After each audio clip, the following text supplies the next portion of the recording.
The whole city seems to breathe more slowly on Christmas Eve. Warm yellow lights flicker in the windows, the streets gradually empty, and the noise of car horns and voices fades until it almost disappears. Inside their homes, people finish up last-minute tasks, turn off the television, dim a few lights, and get ready for bed. And then comes that strange, almost uncomfortable moment. Silence. A heavy silence, filled with something you can't quite name. It's as if the entire world pauses for a few seconds and you're left alone with your own thoughts. But are you really alone, or is someone trying to speak to you precisely in that silence? Think about it. All year long, you've been running, working, solving problems, taking care of people, paying bills, trying to hold everything together. You filled your days with commitments and your spare minutes with distractions. And now, on Christmas Eve, when everything stops, when there's nothing left to do, when the noise finally dies down, what happens inside you? Questions surface that you haven't asked in months. Feelings rise that you buried under layers of busyness. That strange emptiness appears, hard to explain, but there, deep in your chest, waiting. That emptiness isn't just sadness. It isn't just exhaustion. It's something deeper. It's the feeling that life is moving too fast, that you're trying to be happy but can't quite get there, that something essential is missing and you don't even know what it is. It's the question you don't say out loud. What's the point of all this? Why do I suffer? Why do I feel so alone, even when I'm surrounded by people? Where am I going? And it's exactly at this moment, when you're face to face with these questions, that Jesus Christ appears. Not as a distant figure painted on church-stained glass, not as a character from ancient stories, but as someone living, real, present, speaking in the depths of your conscience. Jesus doesn't wait for you to be in a church. He doesn't wait for you to have the right words or the right clothes. He speaks to you in your bedroom, in the silence of Christmas Eve, when no one is watching, when you are most vulnerable, most honest. Maybe you've never thought about it this way. Maybe you think Jesus is just part of a religious tradition, part of a holiday, part of a decorated tree. But he isn't. Jesus is the one trying to reach you right now, through the very silence you're feeling.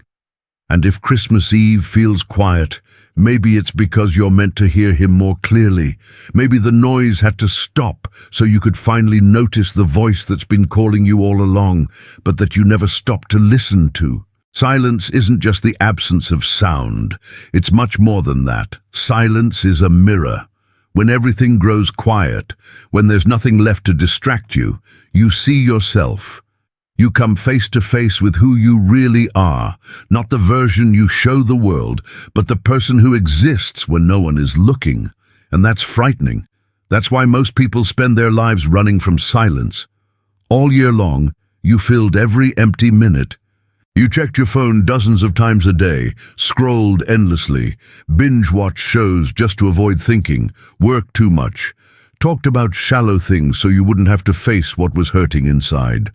You built a routine of noise, a wall of busyness that protected you from yourself.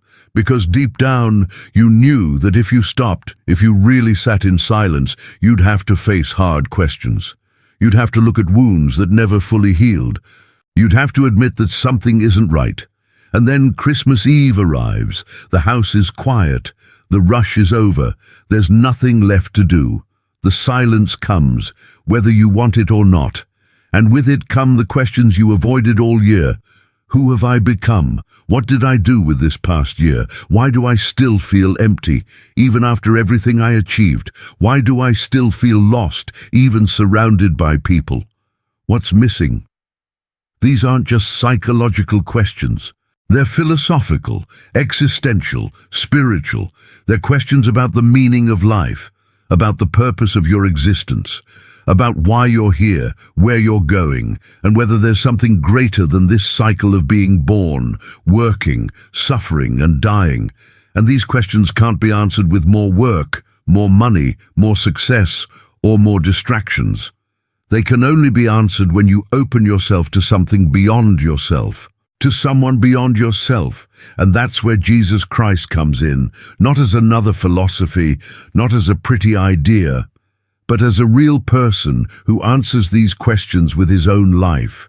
Jesus looks at you in this silence and says, I know how you feel. I know you're tired. I know you've been carrying too much.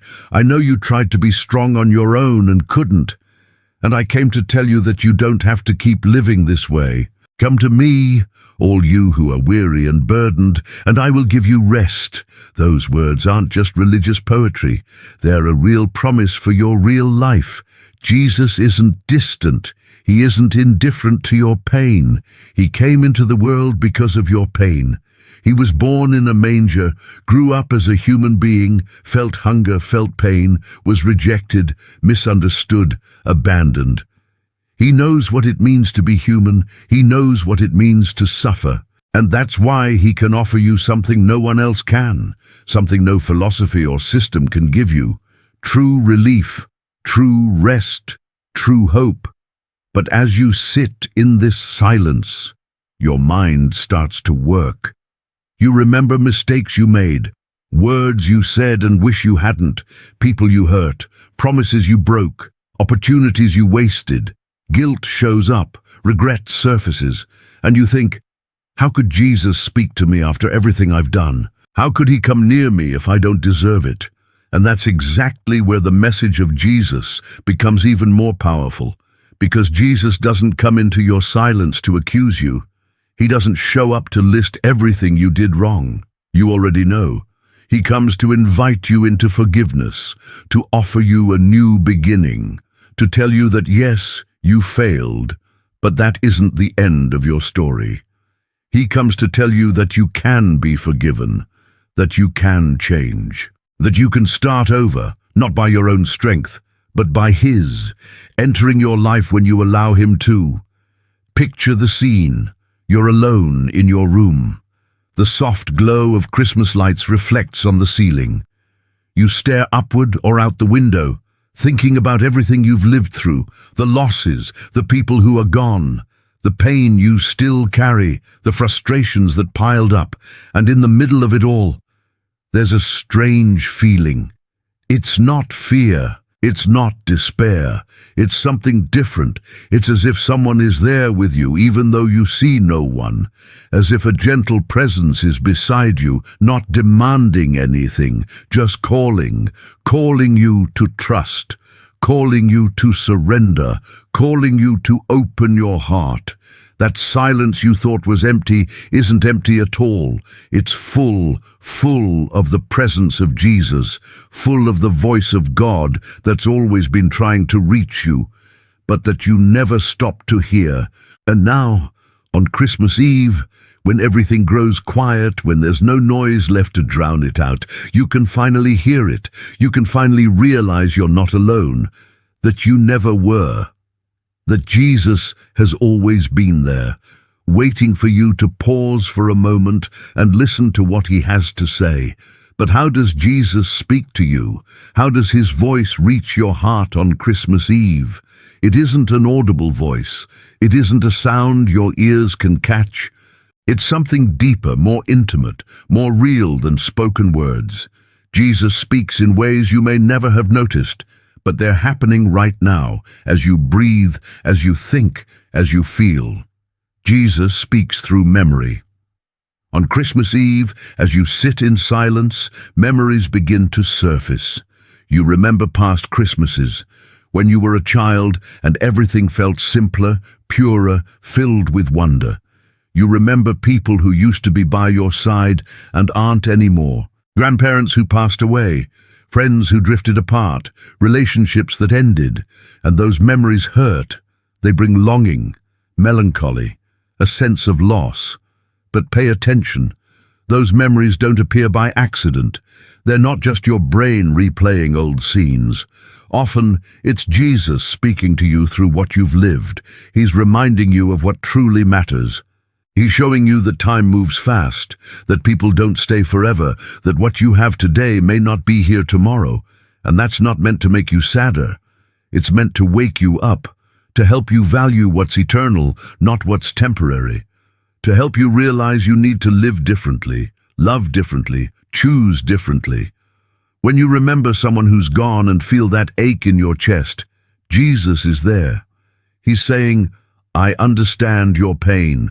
I wept when I lost people I loved too, but I came to bring life, not just for this short existence, but for eternity. And everyone who is with me, you will see again. Death is not the end. That's the voice of Jesus speaking through memory, turning longing into hope, loss into the promise of reunion. Jesus also speaks through conscience. You know what I mean. That inner discomfort that shows up in silence, when no one is watching, when there's no one to judge you, but you know something isn't right. You did something no one else knows about, but you do. You held on to resentment. You lied. You betrayed someone's trust. You chose the wrong path, even knowing it was wrong. And now, on Christmas Eve, alone with your thoughts, your conscience speaks. Many people think that's just psychological guilt or excessive self-criticism. But it's more than that. Sometimes, the heart simply knows it's being invited to change direction, to let go of what's destroying it, to be gently nudged toward asking for forgiveness, forgiving others, fixing what was broken. And that voice of conscience, when it's deep and true, is the voice of Jesus. He isn't accusing you, he's freeing you, because he knows you won't find peace while carrying that weight. He knows you can't live fully while chained to your past mistakes. Jesus looks at you and says, I know what you did. I know what you hid. I know what no one else knows. And even so, I'm here. Even so, I didn't turn away. Even so, I want to forgive you, free you, give you a new chance. But you need to stop running. You need to admit you were wrong. You need to let me into the dark places of your life so I can bring light. That's the voice of Jesus speaking through conscience, not to destroy you, but to rebuild you. Jesus speaks through the Word. Even if you don't have a Bible open right now, you know parts of the story. You've heard about Jesus' birth, the manger, the shepherds, the angels in the sky saying, Do not be afraid. I bring you good news of great joy for all people. Today a Savior has been born. You've seen images, you've heard songs, and maybe you think it's just a beautiful story, a tradition repeated every year. But it isn't. The Christmas message isn't a myth. It's a historical fact with eternal meaning. God didn't stay distant from humanity. He didn't watch human suffering from afar with indifference. He came down. He became flesh. He entered the world in the most vulnerable way possible, as a baby. Born in a manger, in a humble place, surrounded by animals, far from palaces and power. And he did it to show that he cares, that he came to be close to you, that he came to carry the weight you can't carry alone. The message of Christmas is that God drew near. He didn't demand that you climb up to him, he came down to you. And that changes everything, because it means you don't have to be perfect to come to Jesus. You don't have to have your life figured out. You don't have to be okay. You can come exactly as you are, broken, confused, exhausted, afraid. He receives you. He welcomes you. He transforms you. This isn't just an abstract religious idea. It's an existential truth. It's the answer to the emptiness you feel. It's light in the darkness of your life. It's hope when everything seems lost. Jesus was born to reconcile you with God, so you no longer have to live separated from your Creator, so you can know real love, real forgiveness, real life. Jesus also speaks through lived love. Think about the small gestures that happen on Christmas Eve. Someone called to wish you well. Someone sent a simple but sincere message. Someone invited you to dinner even knowing you'd be alone. Someone forgave you without you even asking. Someone hugged you in silence, saying nothing, just being there. Do you think that's coincidence? Do you think those are just meaningless human gestures? They aren't. Those gestures are channels through which Jesus shows you that you're not forgotten, that you're not abandoned, that he uses people, circumstances, and ordinary moments to reach you. Because Jesus isn't confined to a place, he acts through those who allow themselves to be used by him. He speaks through words of comfort. He touches through sincere hugs. He nourishes through shared meals. He heals through forgiveness offered. And maybe you're thinking, but I don't deserve this. I don't deserve Jesus speaking to me. I've done too much. I've gone too far. I ignored his voice so many times. It's too late now. And that's exactly where you need to understand who Jesus really is. He doesn't speak only to those who deserve it. He speaks to those who need it. He didn't come for the healthy, but for the sick. He didn't come for the righteous, but for sinners. He didn't come for those who have it all together, but for those who are lost. The voice of Jesus doesn't give up on you. It keeps calling, even when you pretend not to hear. It keeps pursuing you in the best sense of the word, even when you run the other way. Because the love of Jesus isn't conditional. It doesn't depend on what you do or don't do. It simply is. And that love is reaching you right now, on this Christmas Eve, through this silence, this reflection, this message you're watching. Often, the voice of Jesus doesn't come like thunder. It doesn't arrive as a spectacular mystical experience. It comes as a whisper, as a strange peace that settles in your chest in the middle of chaos, as an unexpected clarity that cuts through mental confusion, as a gentle impulse to do what's right, even when it's hard, as a deep certainty that you're not alone, even when no one is around. And if you're watching this right now on Christmas Eve, this isn't random. It may seem like you clicked out of curiosity, boredom, or because an algorithm led you here. But what if it's more than that? What if it's Jesus using this moment, this message, these words, to speak directly to you, to remind you that he's alive, present, and interested in your life, to invite you to stop running and finally respond to the call you've heard deep in your heart for so long? So now comes the unavoidable question. If Jesus is speaking to you on this Christmas Eve, what will you do about it? One thing is recognizing that he's calling. Another, entirely different thing, is responding. And you have a choice right now. You can silence that voice. You can pretend you didn't hear it. You can go back to the noise, the distractions, the routine that protects you from facing these deeper questions. Or you can stop. You can acknowledge that Jesus is there. You can open your heart and let him in. Many people choose the first option. They feel the call, recognize something is happening inside them, but they're afraid. Afraid of change, afraid of losing control, afraid of facing wounds that have been hidden for so long, because responding to Jesus means admitting you don't have all the answers. It means recognizing you need help. It means letting go of the illusion that you can fix everything on your own. And that hurts, that scares you, that takes humility. But hear this. Jesus isn't asking you to be perfect before coming to him. He isn't waiting for you to fix your life first. He doesn't demand that you have all the answers, that you stop doubting, that you clean up every mistake before taking the first step. He asks for one thing only, honesty. He wants you to come as you are, afraid, doubtful, wounded, guilty, carrying everything you've been holding inside. He wants you to be real, because it's in honesty, not perfection, that a real encounter happens. Think about what surrender means. It isn't giving up on life. It isn't throwing everything away and waiting for things to magically work out. Surrender is admitting, plainly, that you can't carry everything alone anymore. That you tried to be strong, tried to endure, tried to fix it all, but you couldn't. That you need something greater than yourself, someone greater than your problems, your pain, your mistakes, and that someone is Jesus. Surrender is saying, Jesus, I don't know what to do anymore. I'm tired of pretending everything is fine. I'm tired of carrying this weight. I need you. I need your forgiveness. I need your strength. I need your peace. I can't do this on my own anymore. And when you do that, when you truly open your heart, something changes. Not necessarily your external circumstances. The problems may still be there, but something inside you changes. Because now you're no longer alone. Now someone is walking with you. Now there's a strength that doesn't come from you, but that sustains you. And there's something else that comes with surrender.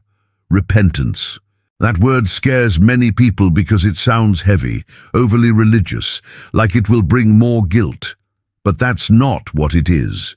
Repentance isn't punishing yourself for your mistakes. It isn't obsessing over the past.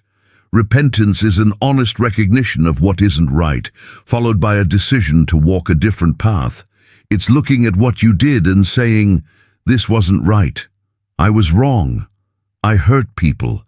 I hurt myself. I turned away from God, and I don't want to live like this anymore." That recognition doesn't destroy you, it frees you, because as long as you deny, justify, or hide your mistakes, they keep you trapped, they keep weighing you down, they keep you from living fully. But when you acknowledge them, admit them, hand them over to Jesus, and ask for forgiveness, the weight lifts, the chains break. You're free, and Jesus already knows everything. He knows every mistake you've made, every thought you've had, every word you've spoken, every choice you've made. He even knows the things no one else knows, the things you locked away and swore you'd never tell anyone. He knows it all, and still, knowing all of it, He keeps speaking to you, He keeps calling you, He keeps offering forgiveness, a new chance, a new life. That isn't indifference to sin. That's radical love. Love that looks at the worst in you and says, "I still love you. I still want you. I still believe you can be transformed." And that love isn't based on what you do. It's based on who Jesus is, because He doesn't change. He doesn't give up. He doesn't get tired of you. So don't let this moment pass. Don't ignore the voice speaking to you right now. Some encounters with God are seeds planted in the heart, and if you let those seeds die, you may lose something that never comes back in the same way. I'm not saying this is your last chance. God is greater than that. But I am saying this moment, this Christmas Eve, this silence, this conversation between you and Jesus is unique, and you need to treat it as such.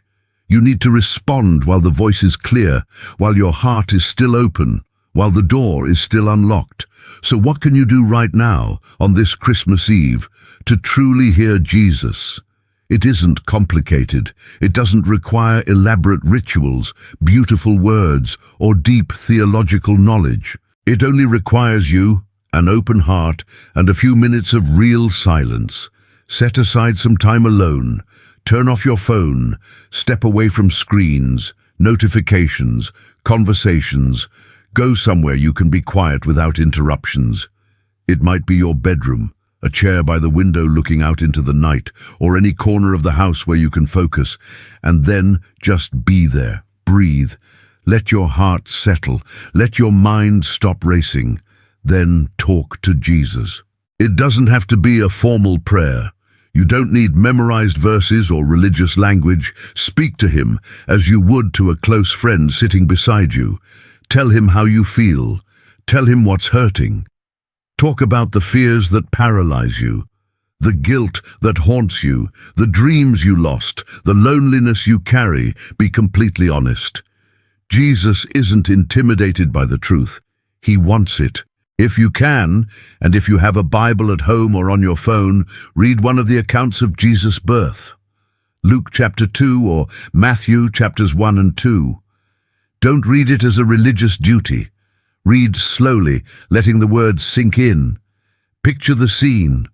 Mary and Joseph, far from home, looking for a place for the baby to be born.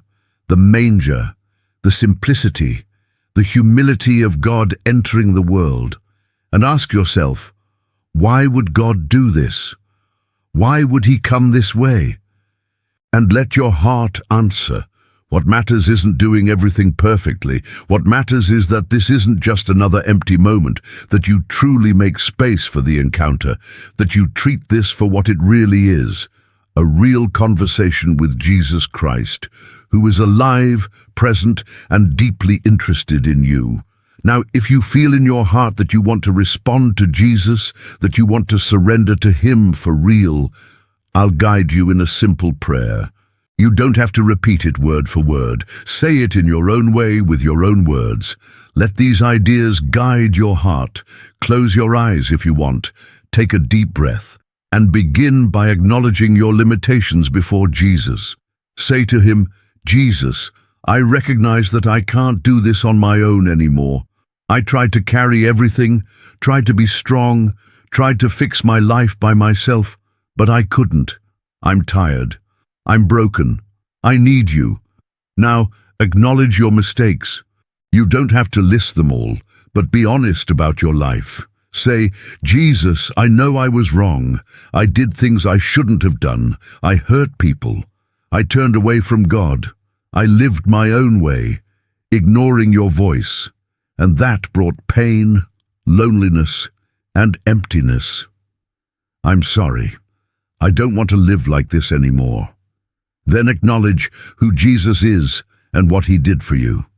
Say, Jesus, I believe you are the Son of God. I believe you came into this world, were born as a human being, lived among us, died on the cross for my sins, and rose again on the third day.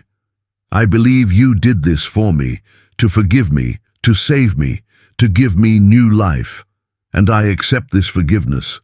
I accept this gift I don't deserve, but that you offer freely. Now, surrender your life to Him. Say, Jesus, I give my life to you. I give you my past, with all its mistakes and pain. I give you my present, with all its struggles and uncertainty. I give you my future, with all its fears and hopes. I give you my heart. Come into my life, transform me. Teach me how to live the right way. Teach me to follow you, because I don't want to walk alone anymore. I want to walk with you. And finish by asking Jesus to keep speaking to your heart. Say, Jesus, don't let your voice grow silent in my life. Keep speaking to me, not just this Christmas, but every day. Teach me to hear you. Teach me to trust you, even when I don't understand the path, because now I know you are with me, and that changes everything. If you prayed this sincerely, something just happened inside you. You may not feel anything dramatic right now. Everything may look the same on the outside, but on the inside, something changed. You're no longer alone. You're no longer lost. You now have direction, purpose, a presence walking with you. Jesus has entered your life. That doesn't magically fix everything, but it changes the direction of your journey, because now you don't walk alone. His hand is holding yours. His voice is guiding your steps. His peace is calming your heart. Christmas Eve is still quiet. The lights still glow in the windows. The city still breathes slowly. But now that silence isn't empty anymore, it's full. Full of the presence of Jesus. Full of His voice echoing in your heart. Full of the promise that you're not alone and never will be, because He is with you. If you opened your heart in this moment, if you responded to Jesus' call, something has already begun to change inside you. You may not fully see it yet. The problems may still be there. The pain may still hurt. But something is different now. There's a light where there used to be darkness. There's hope where there used to be despair. There's a strength holding you up that doesn't come from you, but now lives in you, because Jesus lives in you. And that is the true meaning of Christmas, not just a date on the calendar. Not just a celebration with lights and gifts. Christmas is the living reminder that God entered human history, that He didn't stay distant, that He came down to us, became one of us, lived among us, suffered with us, died for us, and rose again to give us eternal life. Christmas is proof that God cares, that He loves you, that He came looking for you when you were lost, that He calls you by name on this Christmas Eve and every day of your life. But this journey doesn't end here. In fact, it's just beginning. Now you're invited to keep walking with Jesus. Get to know Him more. Read the Bible, especially the Gospels, where you'll discover his life, his words, and his teachings. Find a healthy faith community where others who follow Jesus can walk with you, support you, teach you, and challenge you. Talk to people who can help you grow in this new life. Pray every day. Talk to Jesus the way you did today. Keep the conversation alive. And if this message touched your heart, if you truly felt Jesus speaking to you on this Christmas Eve, I invite you to do something simple. Leave a comment below. It can be something short, like Jesus spoke to me, or I answered the call today. You don't have to explain everything. Just mark this moment. It will strengthen your faith. It will make this encounter real. And it will encourage others who are going through the same thing. And if you know someone spending this Christmas alone, someone who's hurting, lost, or in need of hearing that Jesus is speaking to them, share this video with them. Send it their way, because maybe that's how Jesus wants to use you to reach someone who desperately needs this message. Maybe you're the channel he'll use to touch another heart on this Christmas Eve. May your Christmas be more than an outward celebration. May it be a real encounter with Jesus Christ. May your heart truly hear his voice, not just today, but every day of your life. Walk with him, trust him, surrender to him, because he loves you. He always has, and he always will. Merry Christmas. May Jesus be with you.